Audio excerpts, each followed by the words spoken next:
Finally আকাশের আবারও breakup হয়ে গেছে।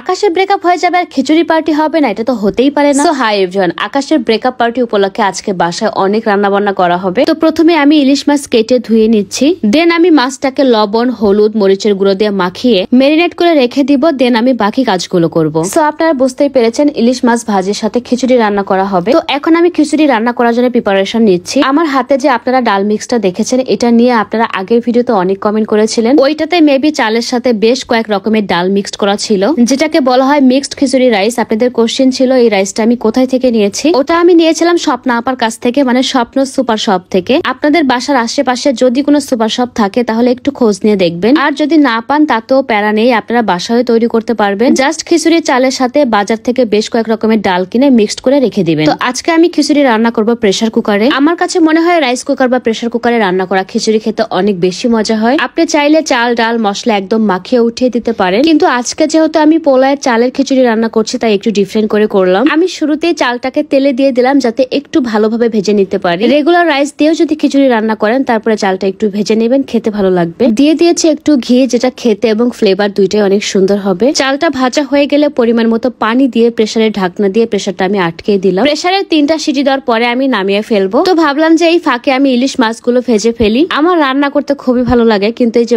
ভাজি করতে একদমই ভালো লাগে না। একদম চুলার সামনে দাঁড়িয়ে থেকে উল্টে উল্টে ভাজা, এটা খুবই ধৈর্যের ব্যাপার। আজকের মাছগুলো আমি খুবই কড়া করে ভাজলাম, যেহেতু খিচুড়ির সাথে খাবো সেই জন্য। এখন আমি কেটে রাখা বেগুনগুলো ভেজে নিচ্ছি। এগুলো আগে কেটে ম্যারিনেট করে ফ্রিজে রাখা ছিল, আমি জাস্ট ভেজে নিচ্ছি। এদিকে আমার খিচুড়ি রান্না করা অলমোস্ট ডান। খিচুড়ি রান্না শেষ হওয়ার সঙ্গে সঙ্গে খাওয়া দাওয়া স্টার্ট করবো। তো ভাবলাম যে এই ফাঁকে একটু স্কিন কেয়ারটা করে ফেলি। আজকে আমি জাস্ট এই দুইটা প্রোডাক্ট দিয়ে স্কিন কেয়ার করবো। আমার হাতের যে প্রোডাক্টটি দেখতে পাচ্ছেন এটা হচ্ছে saffron milk whitening and brightening soothing gel, আর এটা হচ্ছে OCP collagen face serum. Kakoli business shop থেকে ওসিপি এই ফেস সিরামটি কিনলে স্যাফরন মিল্ক এই সুদিং জেলটি একদমই ফ্রি পেয়ে যাচ্ছেন। যারা স্কিনটাকে অনেক বেশি সুন্দর করতে চান, আপনার স্কিনটা একদম গ্লাস স্কিন করতে চান, বা যেসব আপুরা অনেক বেশি সুন্দর, নিজের সৌন্দর্যটাকে ধরে রাখতে চাচ্ছেন, কোনোভাবেই চাইছেন না যে আপনার ফেসে একটা বয়স্কের ছাপ আসুক, তারা অবশ্যই ওসিপি কোলাজেন ফেস সিরামটা রেগুলার ব্যবহার করবেন। এই সিরামটি আপনাদের স্কিন উজ্জ্বল করার পাশাপাশি স্কিনটাকে অনেক বেশি হেলদি এবং গ্লোয়িং করবে। সো দেরি না করে এখনই কাকলি বিজনেস শপে অর্ডার করুন। কাকলি বিজনেস শপের আইডি নেম আমার ক্যাপশনে দেওয়া আছে। সো গাইস, রান্না বান্না শেষ, এখন আমরা খাবার খাবো। আমি প্লেট রেডি করছি। অ্যাকচুয়ালি গাইস, বেগুনগুলো এত পাতলা করে কাটা ছিল, ভাজতে গিয়ে ভেঙে গেছে।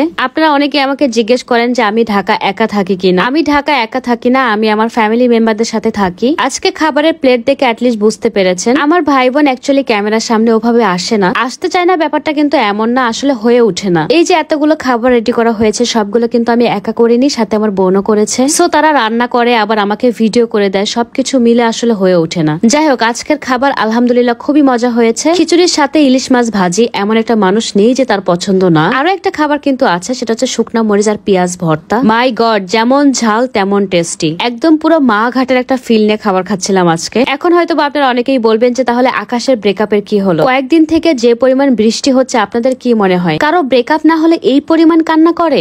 এই জন্যই বলেছিলাম যে আকাশের ব্রেকআপ হয়েছে। যাই হোক, জাস্ট কিডিং গাইস। আজকে এ পর্যন্তই। সবাই ভালো থাকেন। Tata and take care.